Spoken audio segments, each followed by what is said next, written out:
Narcissistic abuse can lead to complex trauma and a range of trauma responses, including clutter.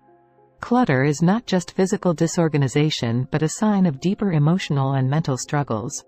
In this episode, we'll explore how clutter develops as a trauma response to narcissistic abuse and how to address it. Point 1. Executive functioning and clutter.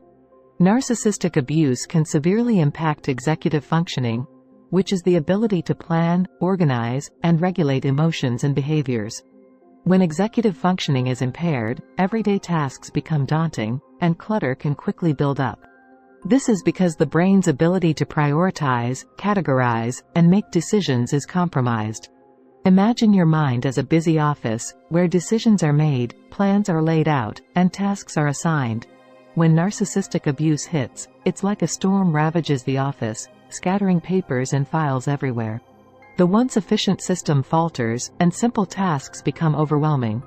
Clutter is a physical manifestation of this internal chaos. It's a reflection of the struggle to regain control and stability in a world that feels uncontrollable. When executive functioning is impaired, it's hard to prioritize tasks, make decisions, and regulate emotions. Clutter becomes a visual representation of this internal turmoil. It's essential to recognize that clutter is not just a physical problem but a symptom of deeper emotional and mental struggles. By addressing the underlying trauma and executive functioning impairments, you can begin to tackle clutter and regain control over your environment and life. Point 2. Clutter as an adaptive response. Clutter can be an adaptive response to narcissistic abuse, providing a sense of comfort and control in a world that feels uncontrollable. When you're in a situation where someone else exerts control over your life, clutter can become a way to assert autonomy and independence.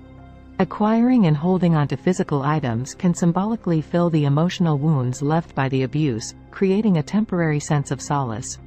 Clutter can also serve as a distraction from painful memories and emotions, providing a mental escape from the trauma. Moreover, clutter can be a way to recreate a sense of stability and normalcy in a life that feels chaotic and unpredictable. By holding onto possessions, you may feel like you're maintaining a connection to a past time or place that felt safer or more secure. It's important to recognize that clutter is not just a physical problem but an emotional coping mechanism. Point 3. Recognizing clutter as a trauma response.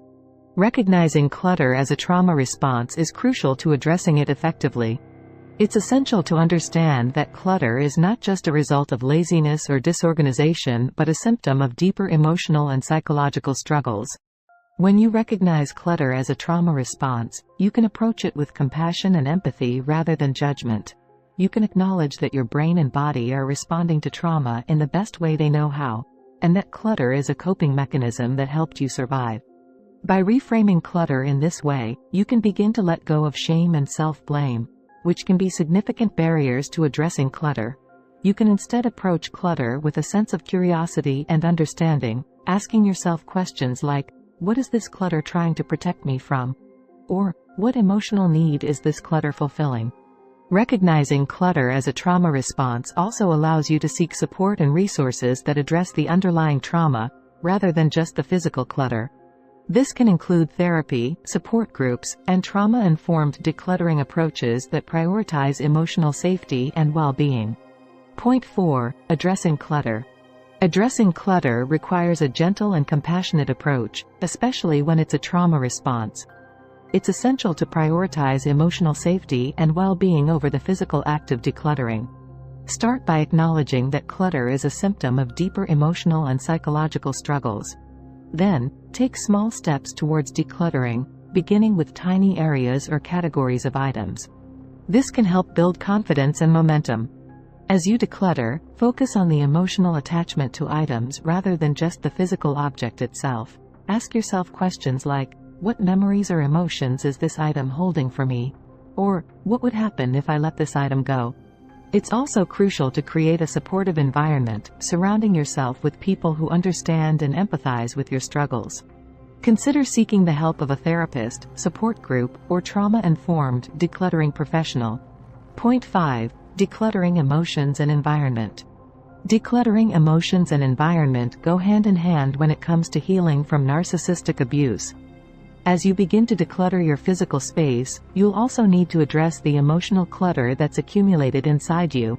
This means exploring the emotions and beliefs that have kept you stuck in the abusive dynamic. It means confronting the shame, self-doubt, and fear that's been instilled in you. And it means learning to reparent yourself with kindness, compassion, and understanding. As you declutter your emotions, you'll begin to see the physical clutter in a new light. You'll realize that the clutter is not just a physical manifestation of your trauma but also a symbol of your resilience and survival. By decluttering both your emotions and environment, you'll create space for new experiences, relationships, and possibilities. You'll begin to feel a sense of freedom and empowerment that you never thought possible.